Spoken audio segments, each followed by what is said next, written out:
Hello and welcome to our Diversity Talks episode for the fall edition of 2021. We're so honored to have Dr. Vu joining us today. Dr. Vu, thank you so much for speaking with us tonight. We read your story in Dental Town and we were so inspired about your background and your journey persevering to dentistry and a career in practice ownership. So thank you so much for being here. Oh, thank you so much for having me. Perfect. Rusbe will start us off with the first question. For sure. So our first question for tonight is, we were wondering if you could tell us a bit about your upbringing, where did you grow up, and how did that shape your character to become a healthcare provider? Yes. So I grew up as an immigrant in America, and as most immigrant growing up in America, I think there's a lot of hardships, especially financial hardships that one has to kind of go through. And I think that built a lot of grit for me. And I think grit is such a good quality in a character to have, where you know that you kind of have to provide for yourself because there's no safety net. Knowing that my parents really can't help me financially if I wanted something in terms of like education. I knew I had to kind of get there on my own. And so, I try as hard as I can to set a goal for myself and a plan to kind of get there. And I think there's a lot of financial hardships. Like I worked a lot of jobs growing up, starting when I was really, really young, to help around my family, as well as to make my own money to kind of help me with my education and what I needed. So I think my upbringing really kind of made me into a gritty person today. Wow. So I can imagine lots of resilience has been built into your character from all those years of immigration, for sure. So our next question is going to be, I guess Liz is going to introduce the question. I think we actually had one question right before it, which was, we're curious why you chose to pursue dentistry and what led you to that career. Yes. So I was initially really interested in being in the healthcare. And I thought that I was going to become a medical doctor because I love helping people and talking to patients and, making a difference in someone's life. And when I was younger, I would volunteer at George Washington Hospital, which is in DC, and I would shadow a lot of different doctors. And they told me not to really go into medicine, but maybe go into dentistry, just because of how medicine has changed over the years due to managed care. So they were saying if I wanted the patient interaction, the patient experience, dentistry might be a better fit for me, since medicine is quite different from how it was before due to the insurance and due to malpractice claims. So I know the doctors are spending a lot more time doing paperwork rather than doing medicine. So that led me to pursue a path in dentistry. And then I began shadowing a lot of dentists, and they really enjoyed what they do. So I thought, hey, you know what, maybe this is something I can do too. So I think my passion stems from the fact that I love to serve, and serving my patients is what led me into dentistry. That's so Wow, nice. that's quite a fascinating story. You found that you have been able to provide that patient care that perhaps you wouldn't have as a physician? Yes. I think I could have, provided that service as a medical doctor, but after speaking with so many doctors who really did not enjoy their careers, I thought that, what they were saying was truly what was happening. And so I made that pivot in my college years to kind of go a different route. Right. Interesting. So we were also wondering, I guess you alluded to earlier about the challenges you faced in your upbringing, but during the university years and when you decided to pursue dentistry, did you have any challenges about choosing career as dentistry, choosing your career to be dentistry? Did you had trouble finding mentors in your early career or finding shadowing opportunities? And how did you overcome those challenges if you had that? Mhm. So I grew up in a big city. So DC is a relatively big city. And I think what comes with a big city is there is a lot of diverse backgrounds. And so I was very fortunate to have all the mentors that kind of came into my life when I needed them to come into my life. And I think being able to kind of put myself out there and asking for mentorship really helped those individuals to kind of show themselves up for me when I needed them. And I think my mentors knew the challenges I was facing as the minority Asian immigrant. And so they were willing to kind of help me kind of get to where I wanted in my life. So I was really fortunate to have all these people show up. And then I moved to Philadelphia for college and my dental school. And then that's also a relatively big city as well. So I was really fortunate to have really good mentors there as well. And then now I'm in New York City, probably the most diverse city On the planet. on the planet. So it's been very nice to be able to get here where everyone is diverse, like, you know. So it's been really nice from all the different cities that I've lived in, where my diversity, I think maybe I didn't face any adversity, but I think it even helped me gain a lot of mentors that saw what I was facing and, you know, that wanted to help me. Wow. So you, in a sense, you turned your diversity into a strength rather than any potential weakness. And that really helped you to advance your career, which is amazing. Good to know that that's the possibility for sure. And I think that comes with big Yeah. cities as well and putting yourself out there and not being afraid to seek mentorship. Yes, definitely. And I think my diversity really helped me to gain a lot of scholarships that was available when I was applying to dental schools and when I was applying to undergrad. Whereas maybe if I wasn't a diverse candidate, it would be harder to score. So I was really fortunate enough to use that to my advantage. Awesome. So our next question, Dr. Vu, is we see that now you're living in New York City, and you currently run a practice in Brooklyn, I believe.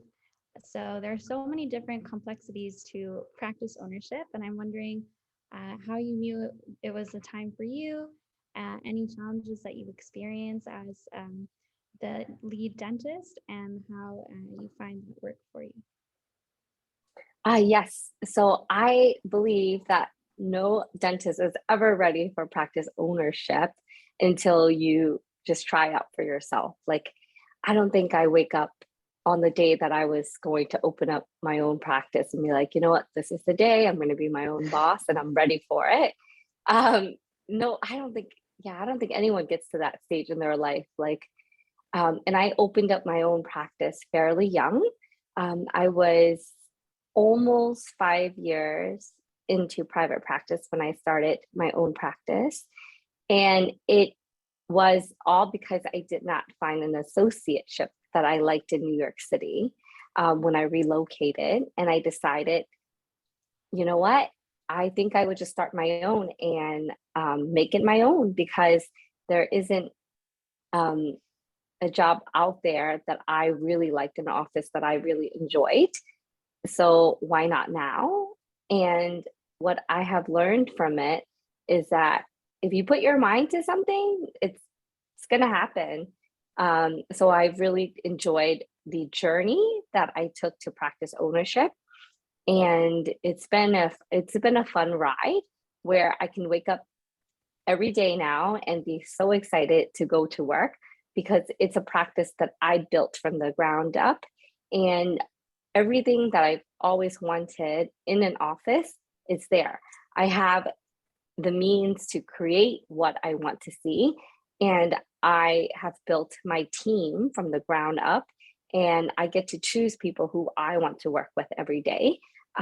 So it's a great environment to come into and serve our patients. So yes. It's Wow, amazing. that's So you spoke of the fact that you were doing some associateships before and you didn't really like their philosophies. Out of curiosity, what's your vision in your private practice? Do you like, let's say, favor conservative dentistry, or do you favor more patient interactions? What is really your own specialty that you think you couldn't find it in other offices, and it sort of triggered you to motivated you to start your own practice?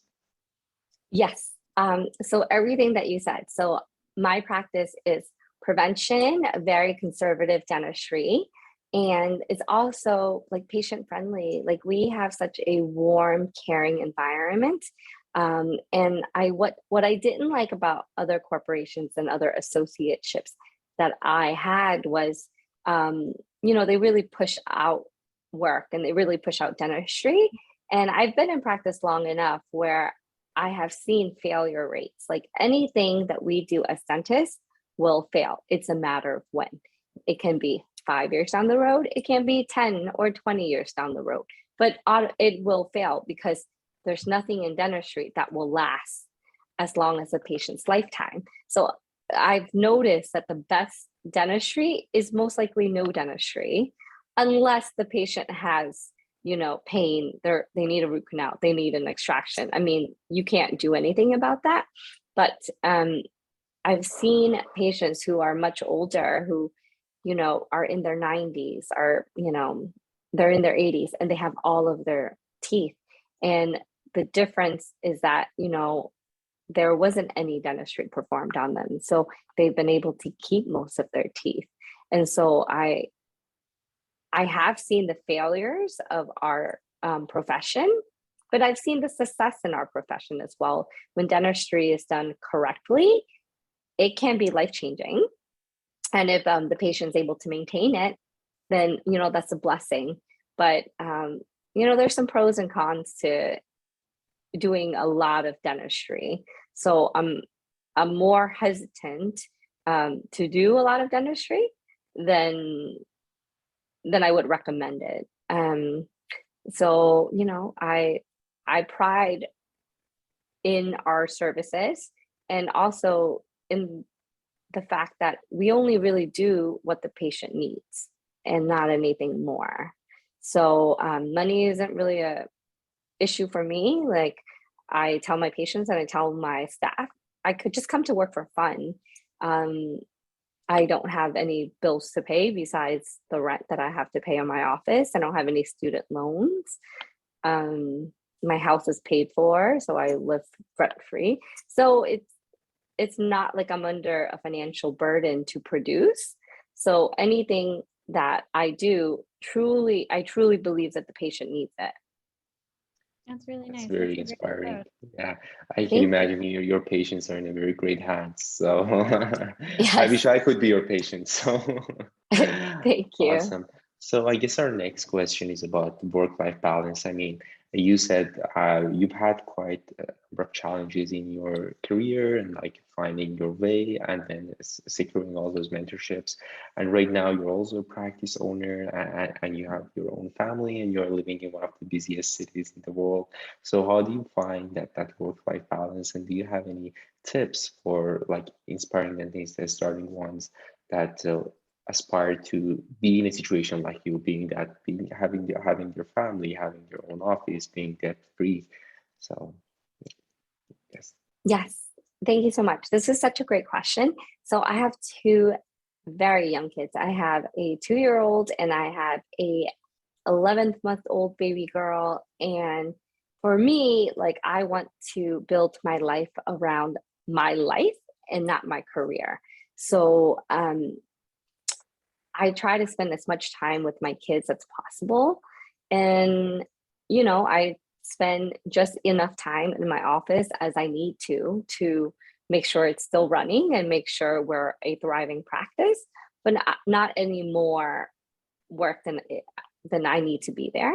So I work about 30 hours a week in my office.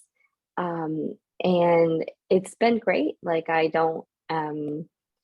get in at 9:30. My first patient's at 10 a.m. I'm out the door usually by 4:30. My last patient appointment's at 3 p.m. So it's they work around my schedule. If you want to see me, you're coming in when I'm open. And so I when I first started opening my practice, I thought that I needed to be working longer hours and having a very weird schedule where I would come in from 9 a.m. and leave at 8 p.m. so that people can have openings in the early morning and openings after work to come see me. And so I would see a lot of patients in the early morning and then practically no patients from like 1 p.m. all the way to like 4. And then from 5 to like 6 or 7, I would have like a full schedule. And it was really rough. But I didn't have any kids then. And now that my life has changed and I have kids, that just can't be possible. And what COVID has taught me is that people will work around your schedule if they really value your services. So, you know what? These are my hours. If you want to be my patient, you'll make the time to come see me. You'll take days off from work to come and get your dental work done by me. So thankfully, I've built momentum and a brand around my office that if they value you and they value your services, they'll come to see me, even if it's like, 1 p.m. on a Monday. So I've been blessed to have that work balance. And that's something that I created on my own because it wasn't there when I initially started my practice. Let's see what else. And I think the girls that work for me, they also have, family, they have children. So to build an environment that allows them to also not stress out about that work-life environment, they bring their best self forward when they come to work. So I think it's a win-win situation for everyone. Yes, did that answer your questions? And then I think for suggestions for new dentists coming in, I think having self-care and knowing your worth and knowing how much your time is worth is really important. We as healthcare professionals tend to put ourselves last.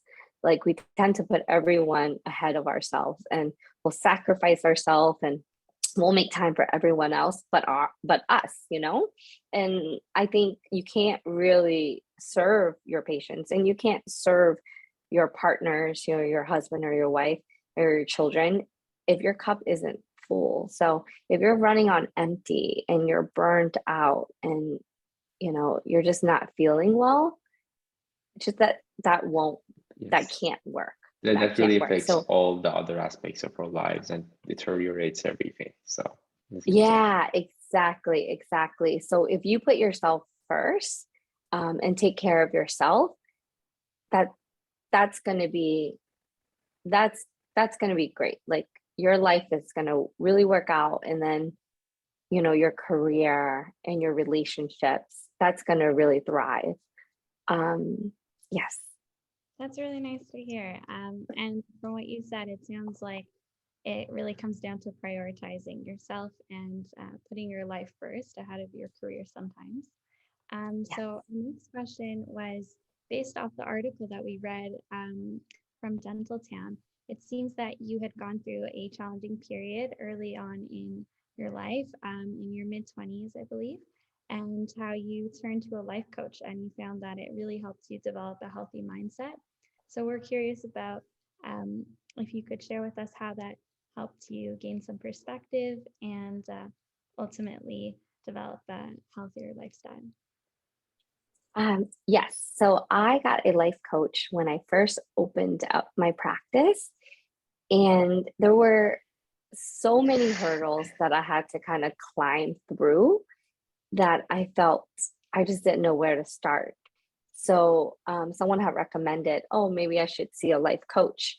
And then through that recommendation, I got one. And I truly believe it was like quite life changing, because I came away with such a different mindset of how limitless I can be, or anyone can be, like all of these limits that we place on ourselves, sometimes it's just us not feeling our worth. Like every time when you feel that you are not worthy of something, where does that belief come from? And so that is what I've learned from having this life coach, is showing up for myself, and how am I showing up in the world. And I think everyone probably should have a life coach once in their life to kind of see the benefits of having a coach, because I really think it pushes you to be a better version of you. And it really all starts from the inside out. And then everything from the inside will really come out. So when you are feeling your best and you are having such an internal like peace and comfort about yourself, like everything outside will translate into that. Absolutely. Yeah, that's really nice to hear that you're able to find that balance. Awesome. Thank you. Wow, I didn't expect this much value in life coaching. I definitely consider it for sure. So I guess our next question was really an advice for aspiring dentists, which you already went over it, because like the whole idea we had about like the new grads coming in, making sure they put self-care first. So though the question I have is, if you had to redo everything you've done so far, let's say you're way back into your teenagers and then you wanted to go through this educational journey and your career all over again, was there anything you would have changed, any decision that you would have changed? Mm-hmm.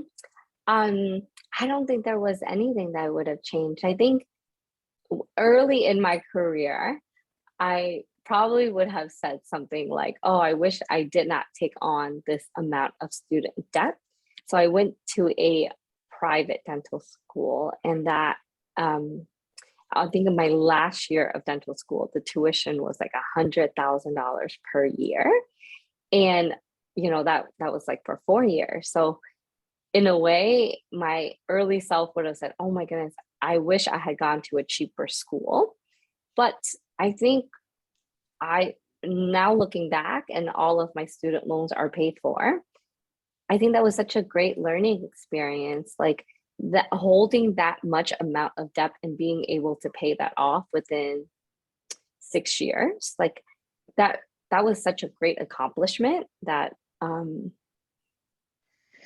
I got for myself. And that feeling of being able to accomplish that big mountain that I thought I wouldn't be able to, it was such a great feeling. Like it was such a great high.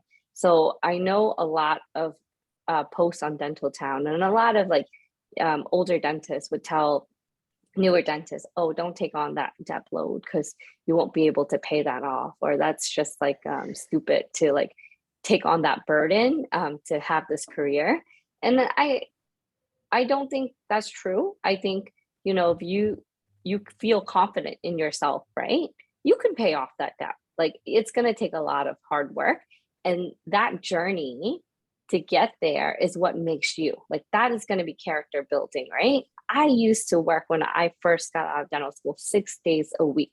I used to work Mondays and then every Saturdays. And I used to work about 50 hours, like for 2 to 3 years coming out of dental school. And that really built up my speed, my confidence. Like I really got the repetition in to do great fillings, great extractions, great crown preps. And that allowed me to pay off my loans a lot faster. But that type of tenacity didn't come because I had no student loans. Like I knew I had to pay off my student loan debt. So that was fire under my butt to like get the ball going. And then because of all the hours that I put in early into my career, that allowed me to start practice ownership maybe a lot earlier than a lot of dentists would have. And it allowed me to save up a lot of money of my own resources to not take out a loan to open up my own practice and just do that with my savings.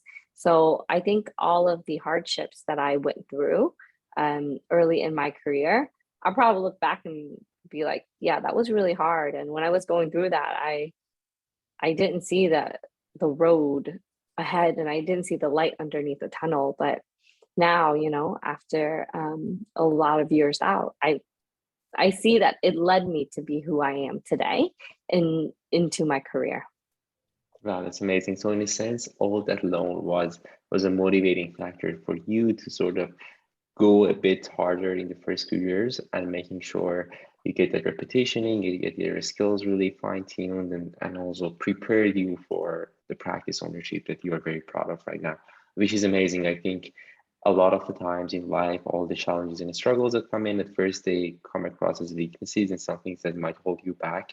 But then over long term, you will see that they are actually factors that they push you to work harder, they push you to become better, and then they bring you to a better stage in your life, which is a recurring theme, I think, in your lifestyle, both with the immigration and the fact that you use it as a strength, and also with the student loan. So that was quite inspiring, and I really like that. Yes, thank you. I think all Awesome. the adversity that you guys will go through as young dentists, that is what is going to make you a better person, a better healthcare provider. Um, yeah, like you don't become a better person. You don't learn these skills unless you have to kind of walk on the fire and get through it, right? Exactly. Um, that's when you'll really learn your strength, and that's when you'll really learn your limits, right? When you're kind of pushed to the gun, you'll either, you know, cross that hoop or you won't. Hmm. Hmm. Well, I hope we all do so. Yes, yes, you guys all will. You guys all will. So what plans do you have for the future? Are you looking to expand your practice, or are you looking to get more education in dentistry? What is your long-term goal that you envision for yourself? Hmm. You know what? At this current stage in my life, I'm just so happy with where I'm at. Um, I used to want to expand to a second practice, and I was thinking about it, and I was very close to opening up a second practice. And then the more I speak to other dentists who have second and even third practices, there doesn't seem to be a lot of pros to it. Like there's not a lot of pros to it. You don't make more money, and you don't get to spend more time with your family. You have more stress. You know, there it's not even a financial gain to it. Um, so I'm not even sure why you would do that unless you were trying to build your own DSO and to kind of grow and grow and grow. And um, I did take a continuing education course in a mastermind with the DSO group. And I was playing around with the idea of creating that DSO model for my practice at one point in my career. This was like, you know, a couple of years ago. And what left with when I finished that course, which was like half a year long, was that this was really not the right route for me, because as you start to expand your practice, you start to become more managerial and less a practitioner. So you're in more of a management style practice where you are not really the dentist, but you are just a manager. And I actually hated that. I hate managing because I used to have an associate who worked for me, and I just saw less patients, but I would have to manage more people. And that was not a strength that I had. So I love serving my patients and serving them with my own hands and doing the best I can as a dentist. So I think for my career, I'm very happy with the practice of that I have created so far. And I, I don't know what the future holds for me. But if it's just days like this, I would be very grateful. I was planning on retiring like last year, so maybe I'm retired. That's I'm like an retired. ultimate dream. I'm really happy to hear you finally were able to achieve this stage that you're truly happy, because I think it's for us as dentists, we are usually overachievers, and we always have like the next thing in our mind. But being able to finally piece with this and reach to a stage that we feel truly happy is quite an achievement, and I think something to celebrate. So that's really great. I guess thank you so much, Dr. Wu, for giving us your time tonight. And I know that if our members want to stay in touch with you, are there any ways that they can contact you, or? Yes, so they can contact me. We do have our website. It's tusdental.com, so TUSdental.com. You can reach me at tusdental at gmail.com as well. Amazing. And and then we are on Instagram, and we are also on Facebook, but I never check that, so don't contact me through Facebook. I will never see that. But Amazing. do you guys have any final questions or thoughts that I think I I'm can all answer, good, please? Liz. You've answered all our questions, but I just really wanted to thank you. I think you have so much wisdom to offer, and it's really inspiring seeing where you started and how you didn't let any challenge stop you from achieving your goals. And you really just showed us that through perseverance and grit, you can make anything happen. And I especially like how you mentioned that you prioritize patient care and conservative dentistry, and you don't let any external factors influence how you treat your patients. Absolutely, absolutely. And you know what?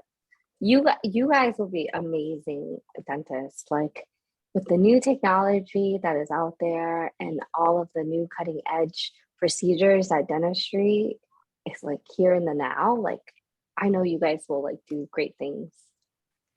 Awesome. Thank you so much, everyone. We will be all in touch with you regarding our careers. It was really lovely to meeting you tonight, and thanks again for giving us your time. Yes, thank you. A wonderful night.